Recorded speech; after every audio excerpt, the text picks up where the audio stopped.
Hi, as you can see, I've gone ahead and I've logged back into my VMware ESXi console.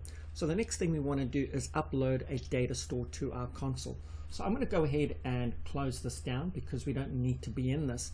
I'm going to go to VMware and I'm just going to go ahead and shut the server down. I could click shut down from here, or I could click into the console itself, press enter and press F2 and enter my password, hit enter, and I could go ahead and once I'm in my console here, I can go ahead and do quite a few things. I can configure my network adapters, I could restart the network management service, I could test my network, I could configure options, and I could reset the system configuration. I could also press the escape key to get out of there and press F12 to shut down. Come down into your password to confirm you want to shut down and press enter, and again this will go ahead and we can shut down ESXi. If we had any VMs there, it would shut those down. So I'm just going to go ahead and press F2 to shut down because I don't want to do a restart. So that's how you would shut it down from the ESXi console itself. So we'll give it a minute to shut down and then we'll go and add that extra disk for our data store. So we'll just wait for this to shut down. It shouldn't take too long to shut down. And there we go. The shutdown was really quick. I'm just going to close this down. And now I'm going to right mouse click. I'm going to say settings. I'm going to click add and we're going to go ahead and add a disk. Make sure you select hard disk. Click next. Accept the defaults. Accept the defaults. And let's make this disk say, I don't know, let's give it 90 gig. You can give it 80 gig, 70 gig, whatever you would like. I'm going to go ahead and say store as a single disk file. I'm going to go next. I'm going to just call this one data store so that I know what it is in my VMware image.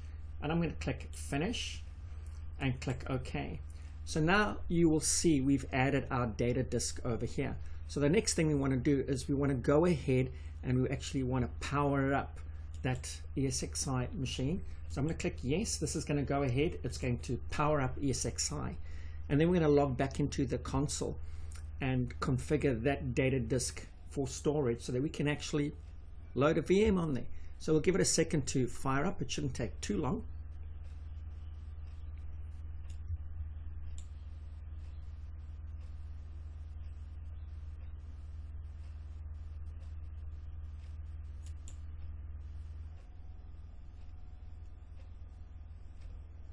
And there we go. Our ESXi box is now alive. So we're going to use that same IP address and we are going to log straight back into our VM. I'm going to type in my username, which was root, and my password. And I'm going to go ahead and press enter. Now I'm going to come back into storage. I'm going to say new data store. I'm going to go next. And it's found that 90 gig data store. I can go ahead and give it a name. So I'm going to call it data store, or you underscore production. You can give it whatever, if I can spell, sorry about that. You can give it whatever name you would like. Then I'm going to go ahead and go next. I'm going to use the full disk. I'm going to go next and I'm going to click finish and I'm going to say yes, and this is now going to go ahead and add that data store for us. And as you can see now, we've got our data store here called data store production. Again, you could call this whatever you feel like calling it. So now we've got our data store in place. We can go ahead now and create our virtual machines. So I'm going to go ahead and we can go ahead and create our virtual machines. So at the end of the day, like I say, that's how you add your data store. Again, we could browse that data store and you can see we've got production and there's nothing in here. In our first storage, we can see that's where we created our ISOs. And normally your data storage, that is where VMware will install its hypervisor on. So it's always good practice to have your ISOs somewhere where they are easy accessible so that when we create our VMs, we can get up and running. So I'm going to close that down. I'm going to go back to the host. And as you can see, while we're in a host, we get a whole lot of information about our host, but also pay attention to the tasks at the bottom. This tells us information whether something was successful or not. So that completes this lab, and I look forward to seeing you in the next lab where we actually go and create a virtual machine in Hyper-V. I'd like to thank you for viewing, and I look forward to seeing you as we continue this training lesson together.